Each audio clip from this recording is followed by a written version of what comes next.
எல்லா தமிழ் மக்களுக்கும் என்னுடைய வணக்கம். இன்னைக்கு 2 வித்தியாசமாக இருக்கிற பாயசத்தோட ரெசிபி தான் உங்களுக்கு கூட ஷேர் பண்ண போகிறது. ஒன்று வந்துட்டு பஞ்சாமிர்த பாயசம், இன்னொன்று வந்துட்டு பிரியாணி அரிசி வச்சு செய்கிற பால் பாயசம். ரெண்டுமே நல்ல மணமாக இருக்குது, நல்ல டேஸ்ட்டுமாக இருக்குது. எப்படி செய்யலான்னு பார்த்துட்டு வரலாம். முதல்ல நம்ம செய்ய போகிறது பஞ்சாமிர்த பாயசம். இதுக்காக முதல்ல நம்ம ஒரு பேஸ் ரெடி பண்ணி எடுத்துக்கணும்.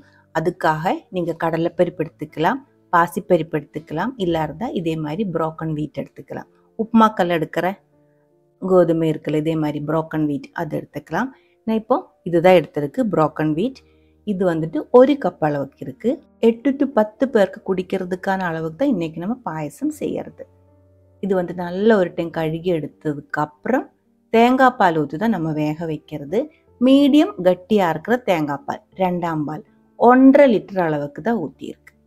6 கப் அளவுக்கு இருக்கும் தேங்காய் பால். ரொம்ப திக்காக இருக்கிறது வேண்டாம், மீடியம் திக்னஸில் இருக்கிறது போதும். நல்லா கொதிக்க விட்டுக்கோங்க. அதுக்கப்புறம் இது நல்லா வேகணும். தொட்டு பார்த்தா நல்லா சாஃப்டாக இருக்கிற அந்த மாதிரி கொஞ்சம் குழஞ்ச மாதிரி வந்தால் கூட ரொம்ப நல்லா இருக்கும். அந்த அளவுக்கு வேக விட்டு எடுத்துக்கோங்க. இதுக்குள்ளே நம்ம சர்க்கரை எதுவுமே இப்போ சேர்க்க வேண்டியதில்லை, உப்பு எதுவுமே சேர்க்கறதில்ல. இப்படியே வேக வச்சா மட்டும் போதும். நல்லா வெந்து நல்லா சாஃப்ட் ஆனதுக்கப்புறம் 1/2 கப் அளவுக்கு கட்டியாக இருக்கிற தேங்காய் பால் கூடி ஊற்றி நல்லா மிக்ஸ் பண்ணி எடுத்து வச்சுக்கோங்க. நீங்கள் பாசிப்பருப்பு கடலைப்பருப்பு தான் எடுக்கிறேன் அப்படின்னா பருப்பு நல்ல ஒரு டைம் வறுத்ததுக்கப்புறம் தேங்காய் பால் ஊற்றி வேக வச்சு எடுத்துக்கோங்க.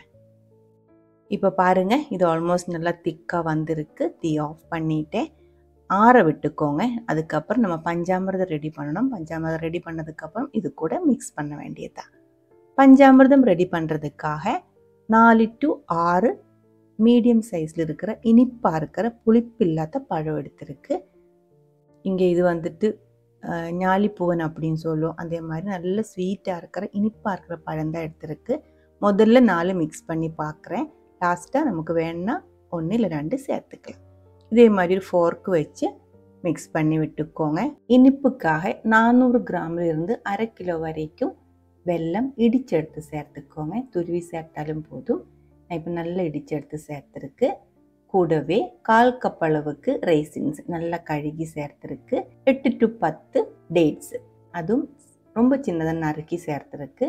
இது கூடவே 1/4 கப் அளவுக்கு கல்கண்டி, 2 டேபிள் ஸ்பூன் அளவுக்கு நெய், 1/2 டீஸ்பூன் அளவுக்கு ஏலக்காய் பவுடர் அது சேர்த்துக்கோங்க. நல்ல ஒரு மணத்துக்காக 2 பிஞ்சு அளவுக்கு இது கற்பூரம் இருக்குது இல்லைங்களா, நம்ம பற்ற வைக்கிறது கிடையாது, சாப்பிட்றது எடிபிள் காம்ஃபர் அப்படின்னு சொல்லுவோம். அது வந்துட்டு நமக்கு தனியாக வாங்குறது கிடைக்கும், நம்ம தீயில் பற்ற வைக்கிறது கிடையாது. இது வந்து செப்பரேட்டாக இருக்குது. இது வந்து நல்லா பவுடர் பண்ணி ஒரு 2 பிஞ்சு அளவுக்கு போட்டுக்கலாம். நல்ல மணமாக இருக்கும். அதுவும் சேர்த்ததுக்கப்புறம் எல்லாம் நல்லா கலந்து விட்டுக்கோங்க. இதுக்குள்ளே நீங்கள் தேன் இருந்தால் தேன் சேர்த்துக்கலாம். நான் இப்போ சேர்க்கறது இல்லை. தேன் இருந்தால் 2 டேபிள் ஸ்பூன் அளவுக்கு தேன் கூடி சேர்த்து நல்லா கலந்து விட்டுக்கோங்க. பழம் கொஞ்சம் கம்மியாக தோணுதுனால மறுபடியும் ஒரு பழம் இதே மாதிரி மேஷ் பண்ணி சேர்த்துருக்கு. நீங்கள் இதே மாதிரி மிக்ஸ் பண்ணதுக்கப்புறம் கொஞ்சம் டைட்டாக இருக்குது அப்படின்னா இதே மாதிரி கொஞ்சம் லூஸாக வர்றதுக்கு நீங்கள் பழம் அதிகமாக கூட சேர்த்துக்கலாம். நல்லா கலந்து விட்டுக்கோங்க. பஞ்சாமிர்தம் ரெடியாக இருக்குது. பாயசம் நல்லா ஆற விட்டுருக்கு. ஆறினதுக்கப்புறம் மட்டும் இது வந்துட்டு பாயசத்துக்குள்ளே சேர்த்து நல்லா மிக்ஸ் பண்ணிக்கோங்க. நல்லா மிக்ஸ் ஆகி வரும்போது பாயசம் இன்னும் கொஞ்சம் நல்லா டார்க் கலரில் வந்துடும். இது வந்துட்டு நல்ல டேஸ்ட்டாக இருக்கிறது பருப்பில் செய்யும்போது தான். கடலைப்பருப்பு பாசிப்பருப்பு வச்சு செய்யும்போது இன்னும் நல்ல டேஸ்ட்டாக இருக்கும். கொஞ்சம் வித்தியாசமாக தான் நான் இப்போ கோதுமையில் புரோக்கன் வீட்டில் செஞ்சுருக்கு. இதுக்குள்ளே கொஞ்சம் பழம் எல்லாம் நறுக்கி சேர்த்து சாப்பிட்டா ரொம்ப டேஸ்ட்டாக இருக்கும். பிடிச்சிருந்தா ஒரு டைம் ட்ரை பண்ணி பாருங்கள். அடுத்தது நம்ம செய்ய போகிறது பிரியாணி அரிசி வச்சுட்டு செய்கிற நல்ல மணமாக இருக்கிற பால் பாயசம்.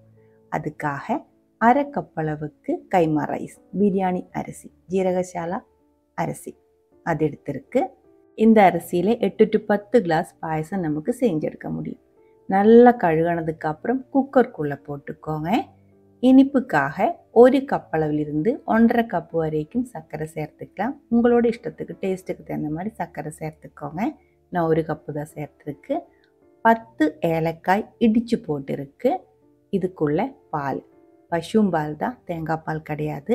பசும்பால் வந்துட்டு 1.5 லிட்டர் அளவுக்கு ஊற்றிருக்கு. 1 டேபிள் ஸ்பூன்லேருந்து 2 டேபிள் ஸ்பூன் வரைக்கும் நெய் கூடி சேர்த்ததுக்கு அப்புறம் நல்லா கலந்து விட்டுக்கோங்க.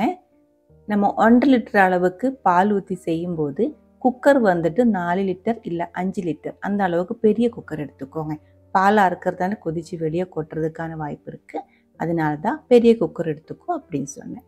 மீடியம் ஃப்ளேமில் குக்கர் வெயிட் போடாமல் ஸ்டவ்வில் வச்சுக்கோங்க. கொஞ்சம் நேரத்துக்குள்ளே இதே மாதிரி லைட்டாக ஆவி வர ஆரம்பிச்சிடும் நோபு வழி. அந்த டைமில் குக்கர் வெயிட் போட்டுக்கலாம். அதுக்கப்புறம் ரொம்ப தீ கம்மி பண்ணி வச்சு 10 to 15 நிமிஷம் வச்சுக்கோங்க. அதுக்கப்புறம் தீ ஆஃப் பண்ணிவிடுங்க. இந்த டைமுக்குள்ளே சில டைம் ஒரு விசிலாவது வந்துடும். சின்ன குக்கராக இருந்தால் பெரிய குக்கராக இருந்தால் விசில் வராது. லோ ஃப்ளேமில் அப்படியே அந்த பால் அந்த அரிசி எல்லாமே சேர்ந்து நல்லா வெந்து கிடச்சிடும். அதோட ஆவி எல்லாம் போய் குக்கர் கொஞ்சம் ஆறினதுக்கப்புறம் ஓப்பன் பண்ணிடுச்சு அப்படின்னா இந்த பாயசம் வந்து இதே மாதிரி நல்லா திக்காக கொஞ்சம் க்ரீமி அந்த ஒரு க்ரீம் கலரில் நல்ல டேஸ்ட்டில் நல்ல மணத்தில் கிடச்சிடும். அவ்வளோதான், நம்மளோட பிரியாணி அரிசி வச்சுட்டு செஞ்ச பால் பாயசம் ரெடியாக இருக்குது. இதுக்குள்ளே நம்ம கேஷ்யூ நட் எதுவுமே நெய்யில் வறுத்து போடுறதில்ல. அதுக்கு பதிலாக உங்கள்கிட்ட ஏதாவது நட்ஸ் இருந்தால் கொஞ்சம் சின்ன பீஸை நறுக்கி போட்டுக்கோங்க. பாதாம், பிஸ்தா, கேஷ்யூ நட் ஏதாவது ஒன்று, எதுவுமே இதில் இருந்தால் கூட நல்லா டேஸ்ட்டாக இருக்கும். ட்ரை பண்ணி பாருங்கள். அதுக்கப்புறம் உங்களோட கமெண்ட்ஸ் எல்லாம் சொல்லிடுங்க. இந்த சமையல் பிடிக்கிற ஃப்ரெண்ட்ஸுக்கு மறக்காமல் ஷேர் பண்ணி விட்டுக்கோங்க. அடுத்த ஒரு வீடியோவில் நம்ம உடனே பார்க்கலாம். அது வரைக்கும் வணக்கம்.